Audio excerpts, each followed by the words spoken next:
Hello, beautiful people, and welcome to My Money, Your Money, where we talk about all things money with the goal of closing the racial wealth gap. We're brought to you by our generous sponsors, Demesman and Dover Accident Attorneys, the AARP, and FAMU Mary.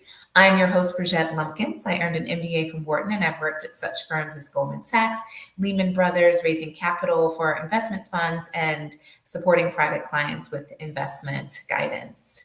I am so pleased to welcome my host today, our guest today.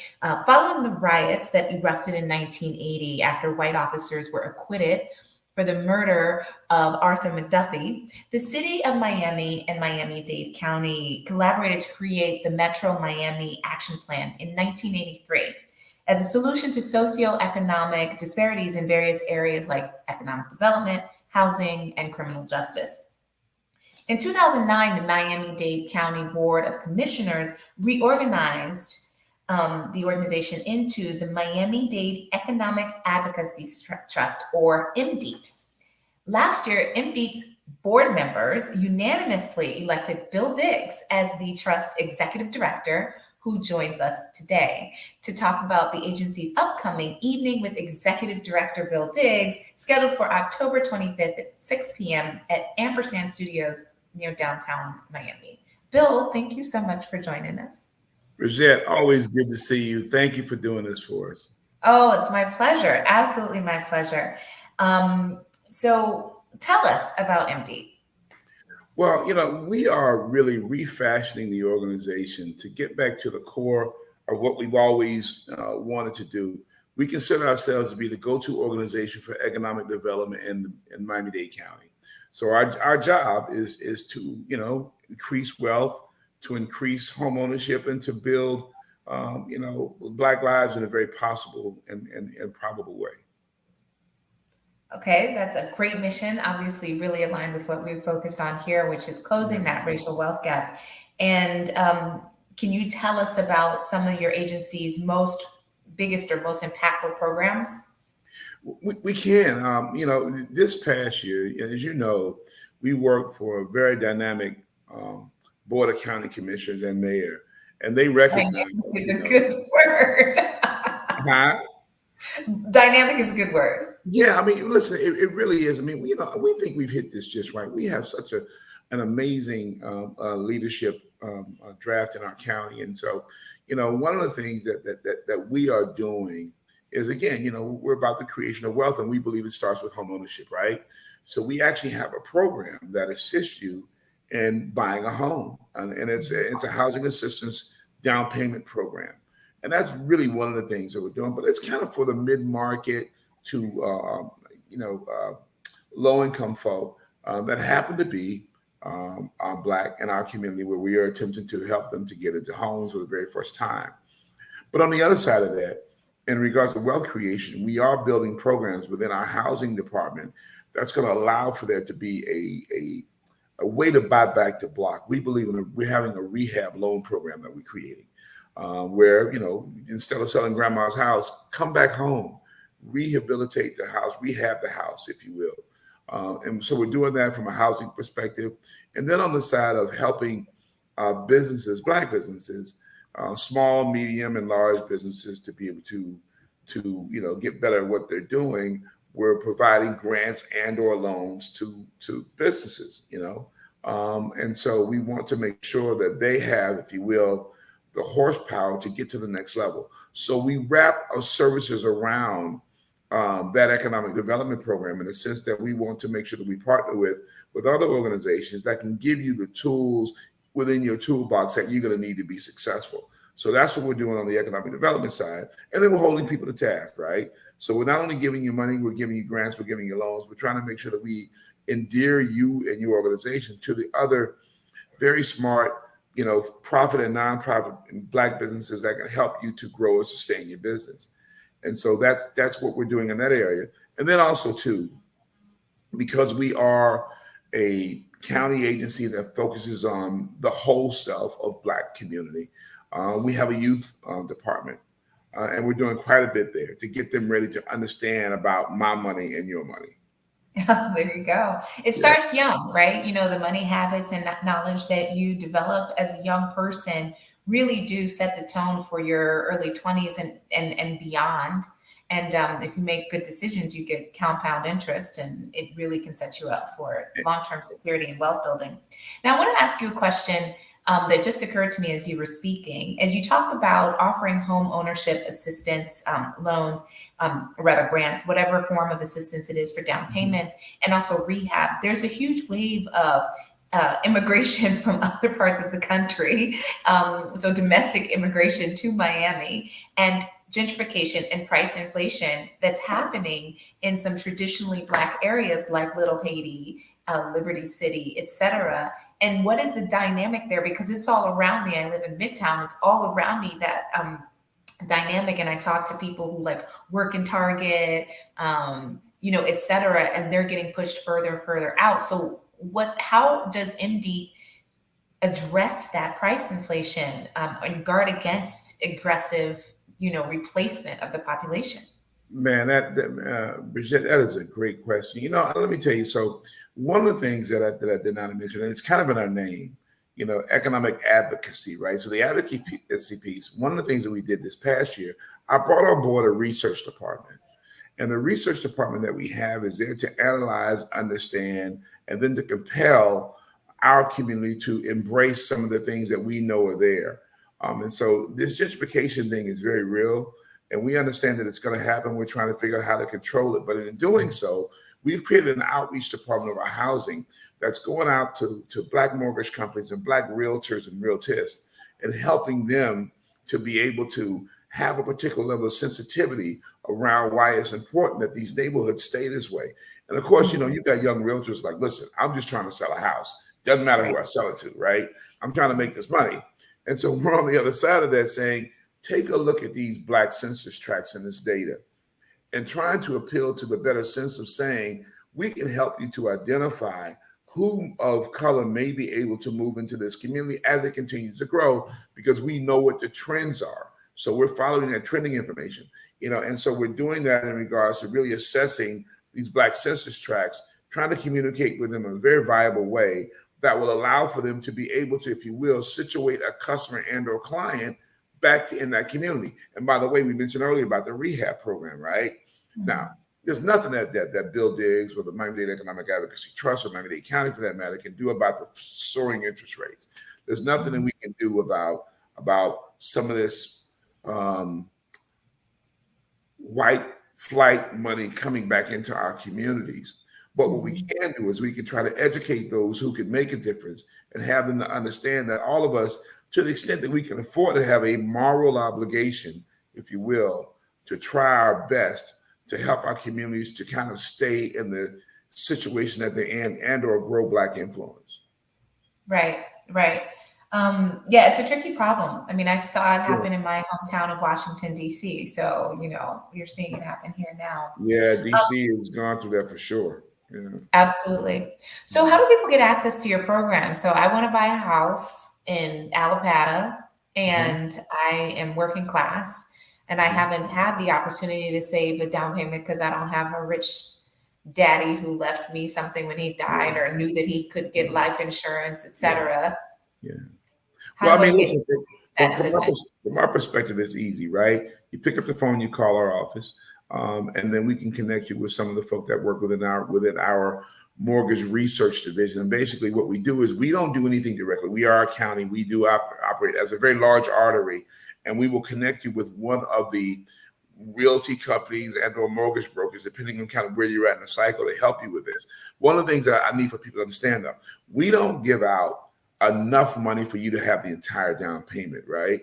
But what we do is we help to educate you and say, listen, the dollars that we give you are what we call stackable. So you can go to other types of organizations that have additional plans, and we can help you to build your down payment portfolio by working with us and them. We're just an additional piece of money. And every city, every county, every city within Miami-Dade County, it has a program of some sort. And then there are different mortgage brokers that have access to those. And so we want to make sure that we connect you with those people that can give you that information. So these are grant programs?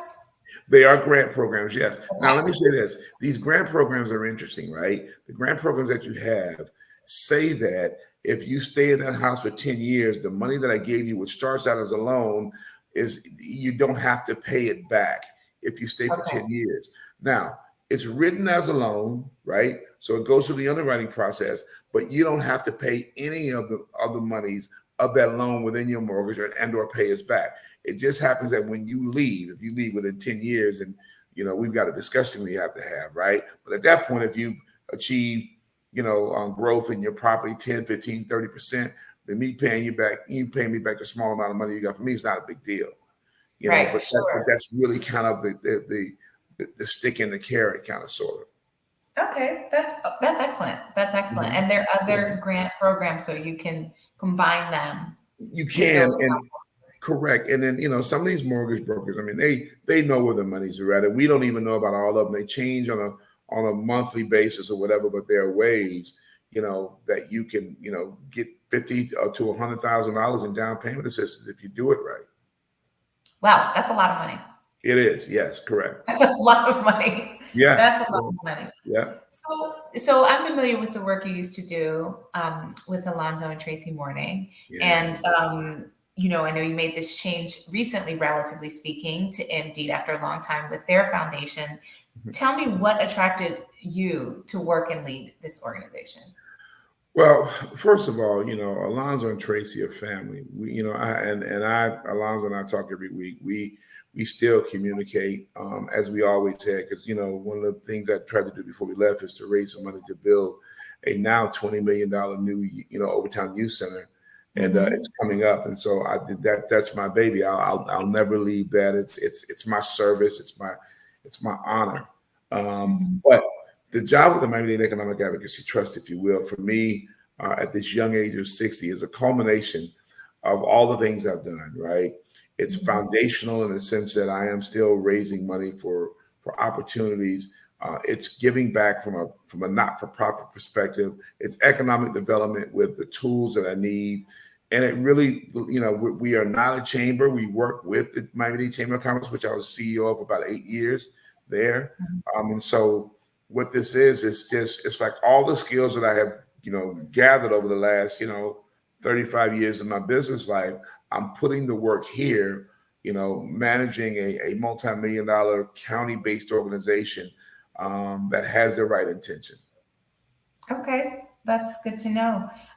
So, I mean, really, you alluded to it. You've been at the forefront for 20 years in this community, right? Yeah. Helping build, et cetera. Can you get a little more specific about some of the skills you learned that help prepare you for this, I guess, capstone role? Is like a master's thesis, like a senior thesis of a job, right? I'm Of a role. going to use that again, and I'll give you credit for it. You're absolutely right. That's really what this is.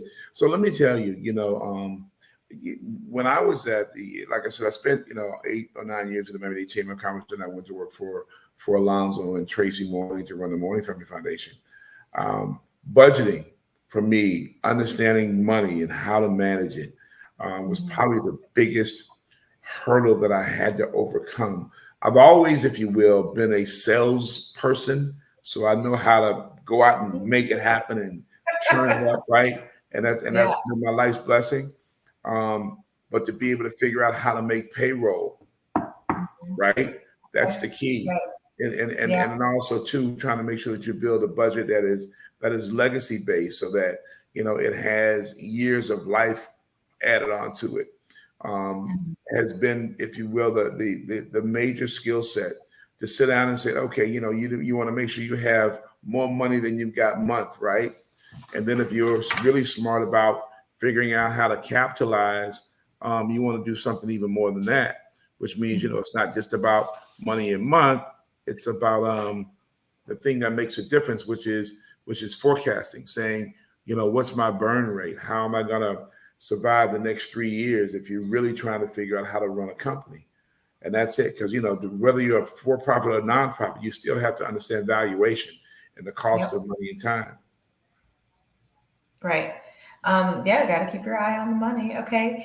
Now we talked a lot about home ownership and like gentrification, but there's some other dynamics at play. So I'm really curious. I mean, I have my own opinions, of course, lots of them, but as the leader of MD, what are some of the most critical issues you think are facing Black folks in Miami-Dade? Well, if you want to know the truth about it, I think it's capacity, right? Um, one of the things we're going to get to, and we don't talk about this that often, is that we need to be the economic development engine for Miami-Dade County. What that means is this: we have to increase capacity. We need to have Black businesses that can self-perform. We need to make sure that people that are really on the entrepreneurial track can bring their businesses to scale. And so a lot of the work we're gonna eventually do is gonna be around that. I mean, I've been fortunate enough through some of my, national business relationships to have a significant Rolodex of friends that have businesses all over the country that happen to be Black. And we want to attract them to our community so that they themselves can help to see the value of the Black dollar in what we do, because there's gold in these hills. I mean, there are, folk of color that have been laboring for a long time that just need a Black company to build a home. They need a Black company to be a finance organization. They need a Black company to create, to help them to build equity in their firms and those types of things. So we really want to say, take a look at our community, take a look at this county, and why don't you all move here the same way that these fintech companies and everybody else is moving here? There's a lot of opportunity for businesses that happen to be Black, because most of the times those that come don't have a lot of competition because they're almost the only ones here in town. Right. Well, it's really interesting, like from like I have a family member who's a hairstylist, and I've been trying to get her to move to Miami to open a hair salon, because you have to drive to Broward for a good hairstylist, and a really good hair salon could make money hand over just being in Miami. And that's a cash generation, wealth generating business, right? I mean, that always has been in our community, but all of those really good businesses are up in Broward. Not so much. I mean, Miami-Dade's got some work to do. I will give you that. I mean, we really do. I mean, but statistically speaking, you can see how large Broward has been in regards to Black business, right? Because we, for a long time in Miami, have been known as, the tourist capital of the world because of the port and the airport and the seaport. But consequently, within those two boundaries, there's a lot of opportunity. I'll tell anybody, if you got a Black businessman and if you understand how to build to scale, whatever it might be, you can come down to Miami and you can have a good old time, because there's a lot of opportunity that's here still. And people don't realize that Miami's a big, small city. Yeah, that's right. And access is really, like I was with, I met Mary Levine Cava a couple of weeks ago. I've met her several times, and in a bigger city, like, I never met Michael Bloomberg when I lived in New York. No, that's right. Let me tell you. I can get, you can get the mayor on the phone here, the big mayor, the county mayor on the phone. That's right. And I'm gonna tell you something. She's more of an advocate for this than anybody else. Just a couple of weeks ago, I flew up to Washington, D.C. to go to Congressional Black Caucus weekend. And we were in the airport with a young man that owns a fulfillment-based company who happens to be from D.C., but he lives here and he's building his company. And the mayor brought him over to me, and she said, "Bill, this young man has got a company in Miami. You all need to connect."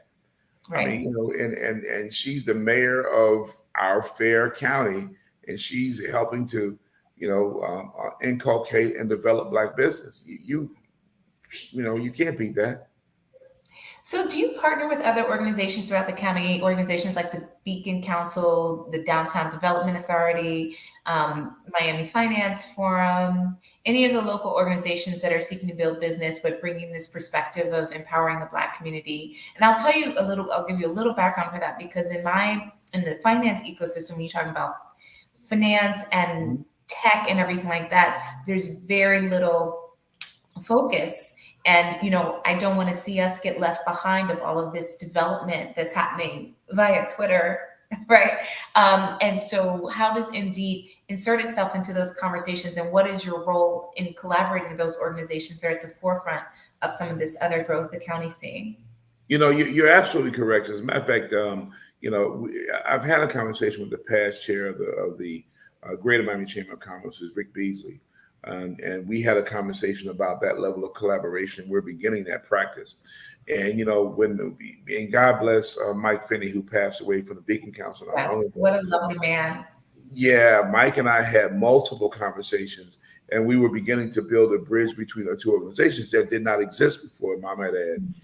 And so, we're up for that challenge, right? We really are. As a matter of fact, the young lady who was actually doing the search for the new CEO of the Beacon Council, Bonnie Crabtree through Corn Ferry, her and I had a discussion about that just today. And as you know, the incoming chair is our good friend, the attorney.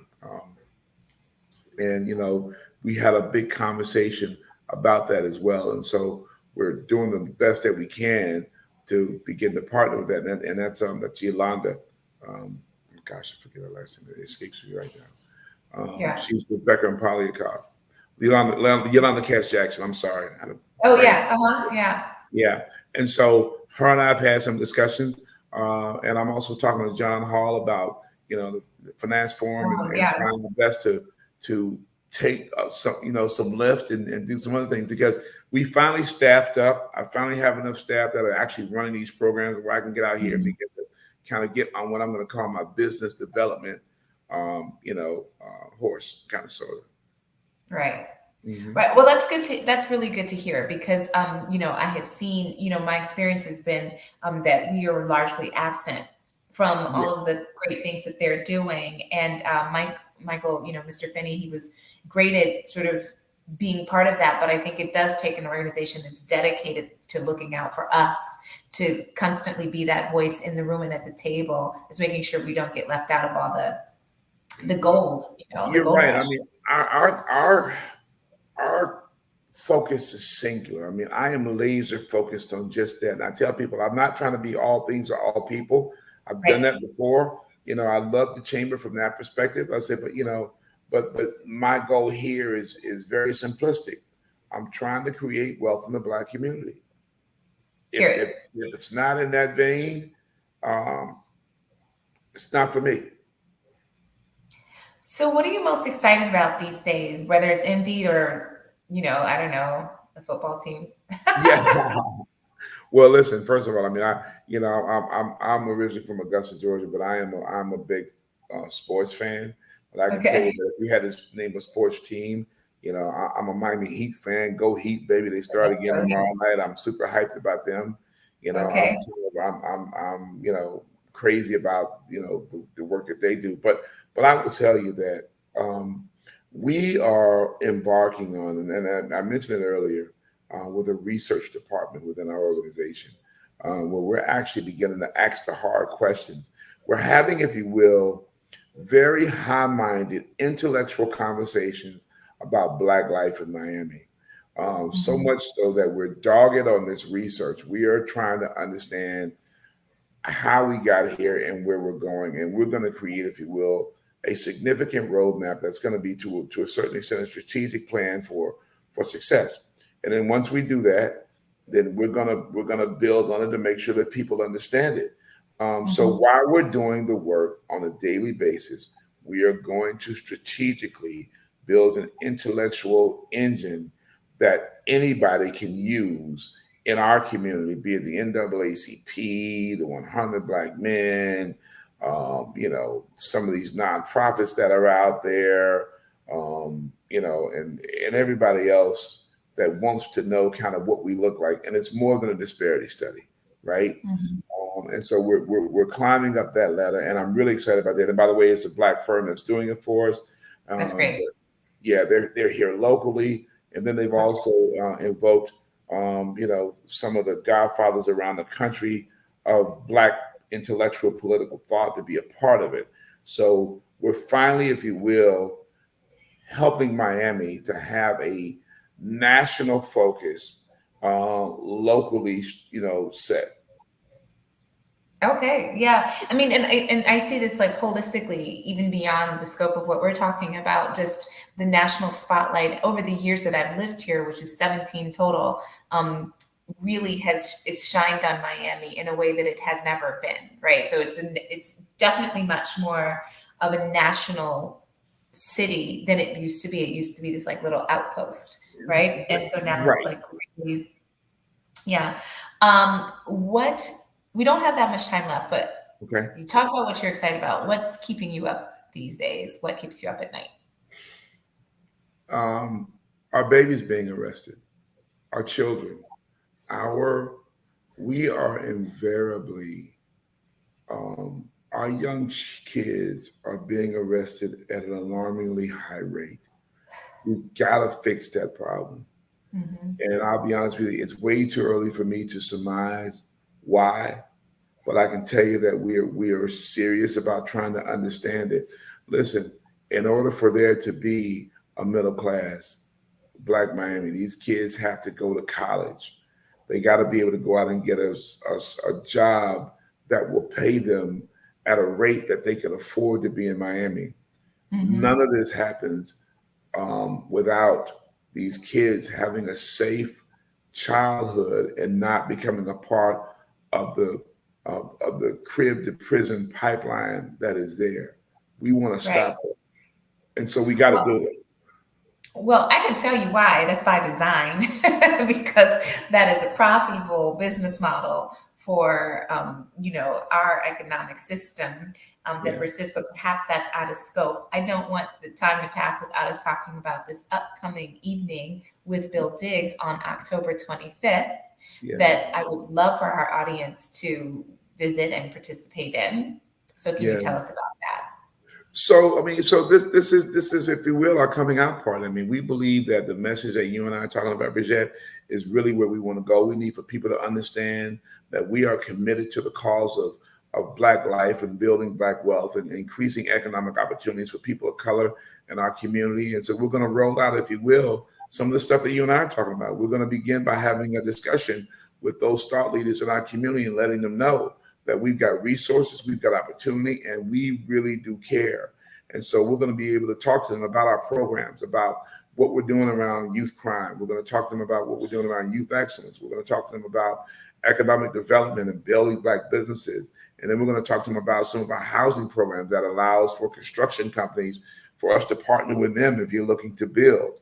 So all those things, if you will, are against the backdrop of a budget that has been doubled by the county and the commissioners that says, you know what, Bill, we trust you. We're going to give you enough money in this year one to really shake this place up. So we'll be talking about it that night, and we'll be looking for our partners to join us in that opportunity. And we have a URL that's scrolling here. And you can also check your social media. And what's the website for MD? Well, it's Miami, www.miamidade.gov slash, what is it? I want to make sure I get this right. Economic Advocacy Trust. Yeah, www.miamidade.gov slash Economic Advocacy Trust. Okay. You can search, Miami-Dade.gov, site if you can't remember all that, and you can just, type in MD and you can get there. And the information is there. I mean, I will give Zach Rinkins, who is my public information officer, a marketing guru, a hand clap in the sense that he's trying to pull us into the 22nd century by doing some of these new things so that people understand. And so this is going to be the first, if you will, of a series. Each month, we're going to have a speaker to talk about the order of the day in the Black community. I'm just happy to kick it off. But after this, Right. you're going to hear from people that are a lot smarter than myself every month that will be here to talk about what we need to. And by the way, we're going to the next level. All these conversations are going to be very smartly done. We're going to have good information. It's not going to, be anything less than excellent. We're really going to be able to have sound business quality discussions around things that are important to folk like you and I, Brigette. Well, I would expect nothing less coming from you, Bill. Thank you. And I'm so glad you were able to join us, and wish you the best of luck on a successful event next week. And really thank you so much for coming to talk to us tonight. Please watch our other MIA Media Group shows. On Mondays, we have the Business of Black Business at 1 p.m. with Jay Reynolds. Tuesday, My Money, Your Money at 7 p.m. with myself. Brigette Lumpkins. Wednesdays, Soul at 7 p.m. with Nikki Gellin. Thursdays, we have Lunch with Legacy Leaders at 12 noon with Anne-Marie Sorrell. And Flavor of South Florida at 7 p.m. with the legendary Chef Irene. And then Fridays at 2 p.m., we have Black Health with Dr. Michelle Kirwan.